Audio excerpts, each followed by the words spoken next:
Now we have our third use case on KYC Marketplace. We will listen to Kimlik, which is a private blockchain that enables sharing proof of KYC between institutions by permission of individuals. And for Kimlik, we will ask Gökhan Seçkin, co-founder and CEO of Kimlik, to explain their use case and how Kimlik actually works. Thank you.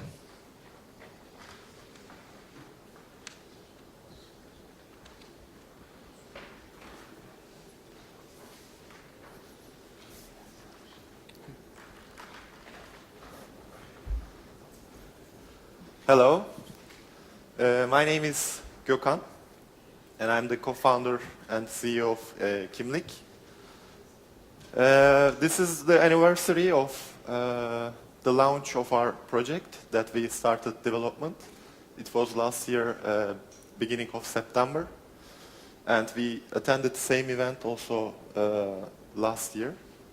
And it was also one of the first international blockchain event done in Turkey.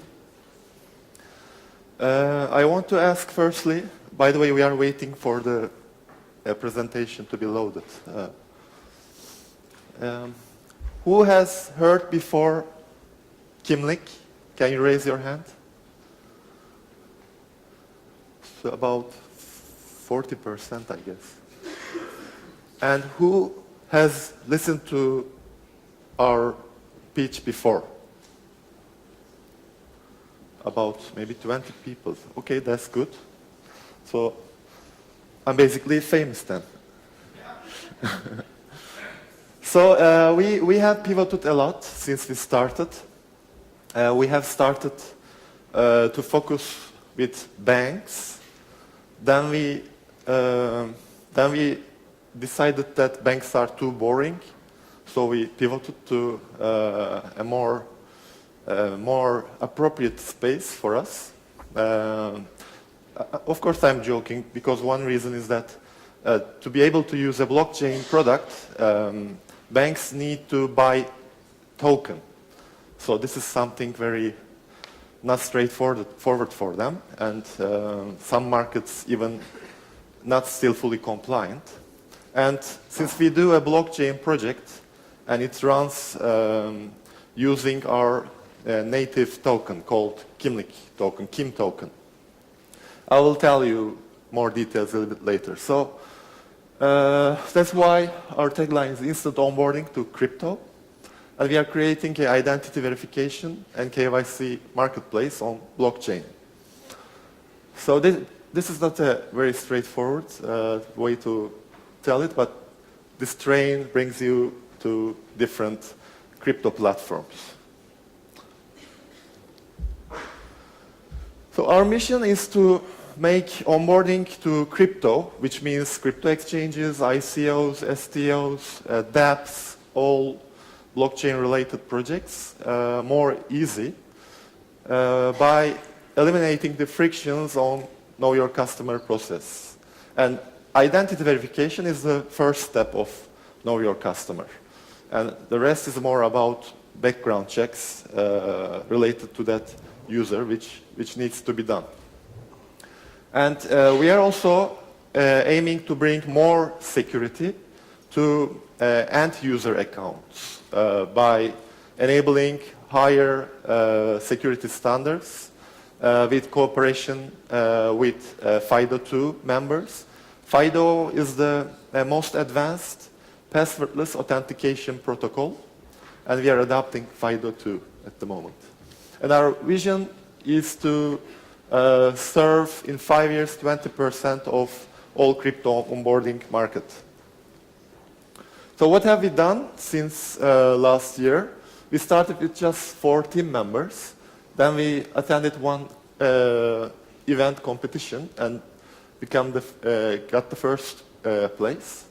And then with a prototype demo, we've been to TechCrunch in Berlin. And after that, we started to look for funds. We raised some angel investment funds for our company in Estonia. then we incorporated in Istanbul Technopark, Pendik in Turkey. And our Estonian company is a member of Enterprise Ethereum Alliance, which is the biggest consortium of companies working especially on Ethereum-based technologies. And we are also a member of OpenID Foundation because we support OpenID. And we started, of course, with the funds to grow the team and redesigned all the architecture to make it more suitable for the marketplace environment. And I'll tell you in a bit what a marketplace is for KYC. And we have now in Android private beta of the product and the testnet of 9 nodes.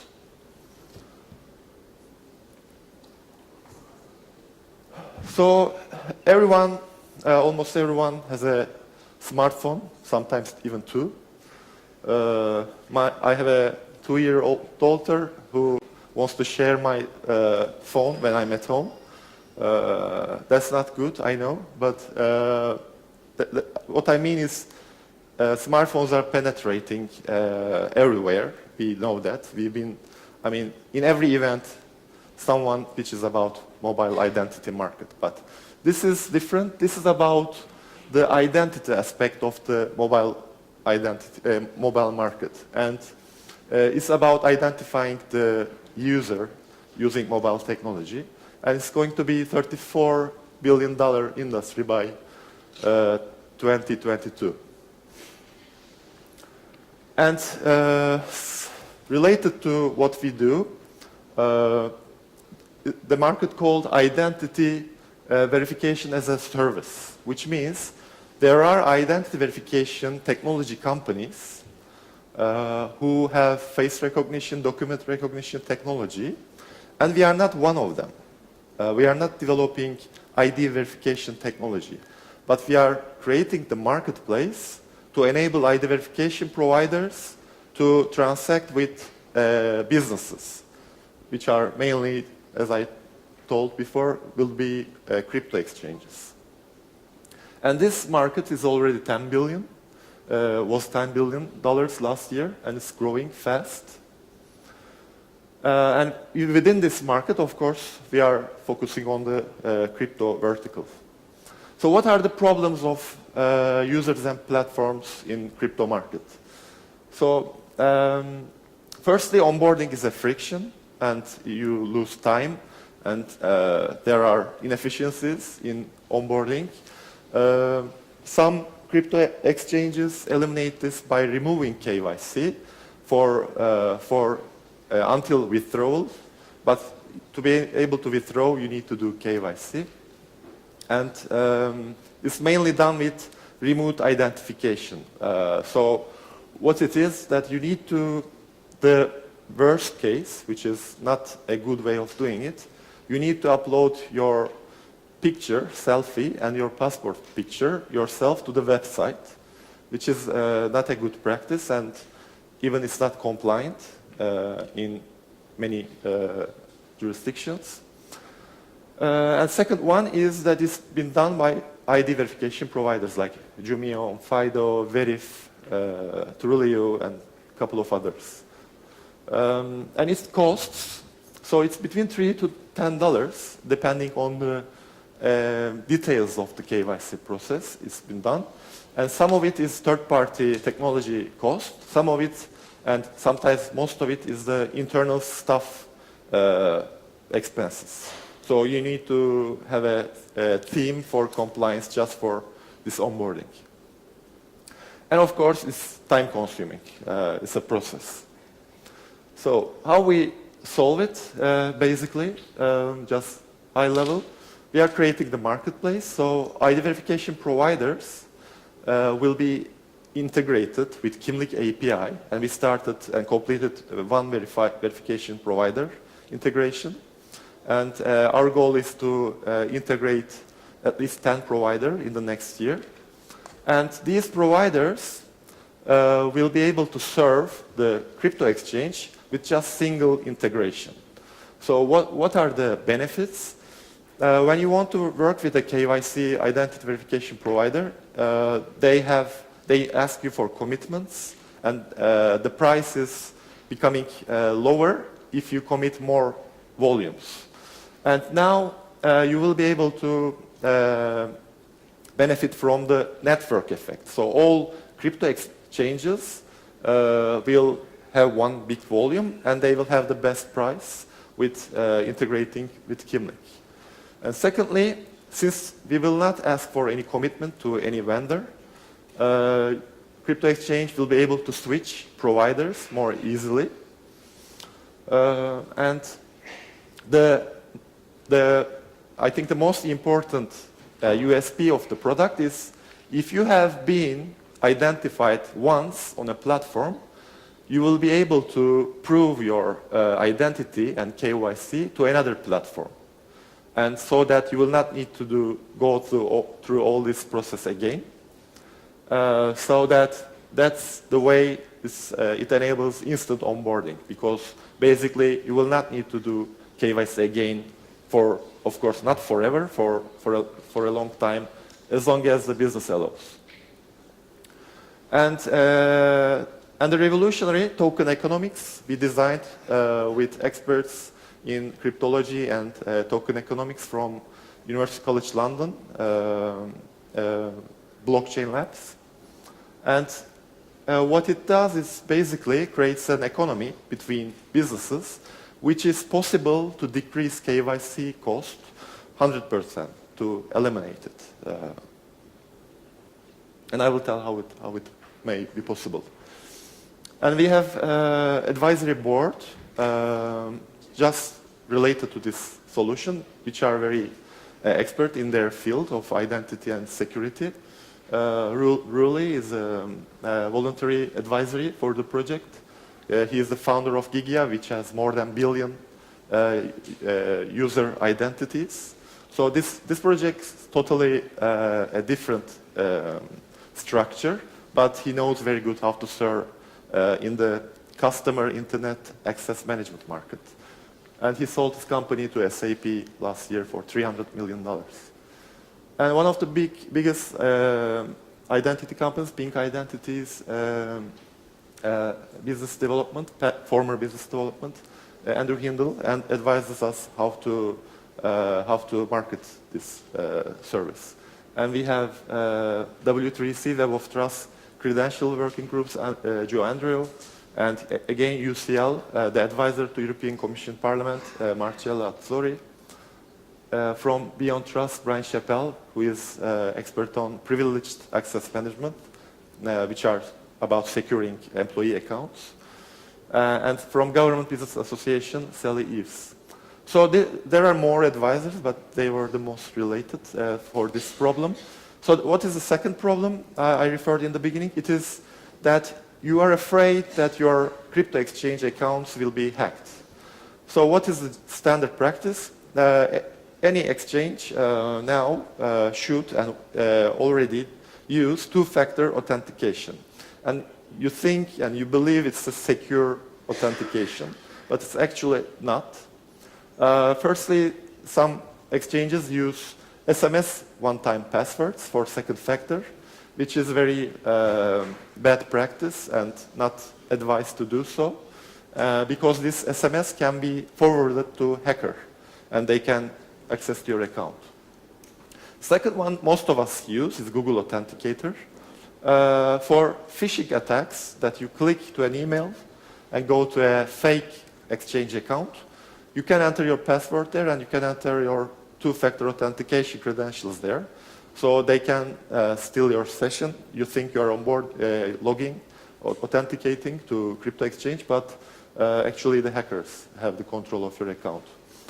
And these two factors also a support problem on the exchanges, because when you lost your phone or there's a problem with your phone, since you don't have two-factor codes, you need to open tickets and they need to re-verify you, ask you hundreds of questions if they have a good support, or you may be needed to wait for a very long time until they reset your two-factor. So what we use, and develop at the moment is FIDO2 protocol. It's very new, launched this year, and it's supported by Google, Microsoft, and Knock Knock Labs, Yubico, big security companies. And what it does is actually not just related to the technology that we use, but browser manufacturers now support this, starting with Chrome browser at the moment, that it makes it basically impossible to phish the user because there's a method called token binding, very technical, you can read at FIDO2 website. But it's only now supported by Chrome, but we know Microsoft is supporting there because tweeting and blogging about it, and they are one of the developers. And we are also partnered with Microsoft Azure Turkey, at the moment unofficial, but all our technology is now hosted on Azure. And we are going to enable the product to be able to set up with one click using the Azure Marketplace. So any cloud customer of Azure in the world will be able to, with one click, launch Kimlik nodes very easily. So what else with FIDO2? So it will be also possible with Kimlik integration if you hold a cold wallet like Ledger, Trezor, or others. It will be possible if they support FIDO2, and Ledger does at the moment, to use it to also authenticate to crypto exchange. So not for your crypto security for the offline, but to authenticate to the crypto exchange, it's possible to use it. Okay, so yeah, we have from FIDO and Knock Knock head of security, Rolf Lindemann, recently joined. We have from Hong Kong University, Kai Lung Hui, who is advising us mostly on the information technology in general in this business.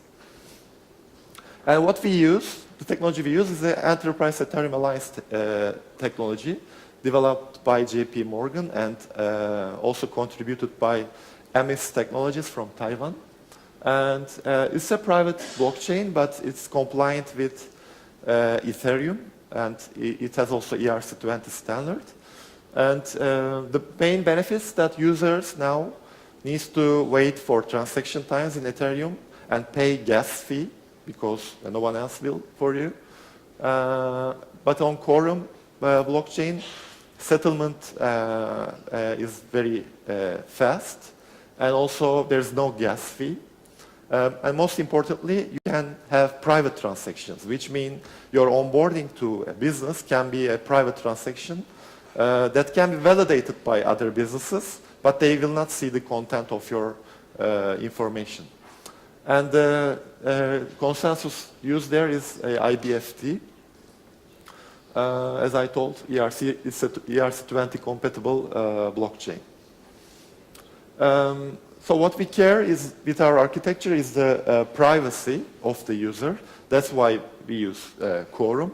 And secondly, we do all this KYC sharing initiated by the user without having a user database. So we don't have any user database. Every user has their KYC information in their mobile application. So it's GDPR compliant in a way that user can control their data, and they can control the data they shared with the exchange and other businesses. And we don't put any information related directly identifiable for the user to the blockchain, but just signatures, digital signatures. And we don't have, like the most crypto exchanges, this blockchain system, we don't retain your private keys, so you need to back up your private keys, and it's under your control. Okay, so you can read it later on our website, but what is important here is that when you onboard first time to a crypto exchange, they pay for your verification in tokens to the verification company. So we are not in the middle for the payment. We don't get commission. And we don't touch the documents. So in our architecture, we give each crypto exchange one blockchain node, one authentication server, and one backend that is required to get the documents from the mobile device of the user directly.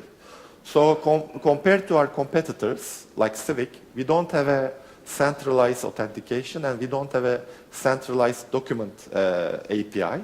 It's all decentralized, like the blockchain. Both authentication and document layer are decentralized. And we cannot see any data. And okay, we don't get any commission.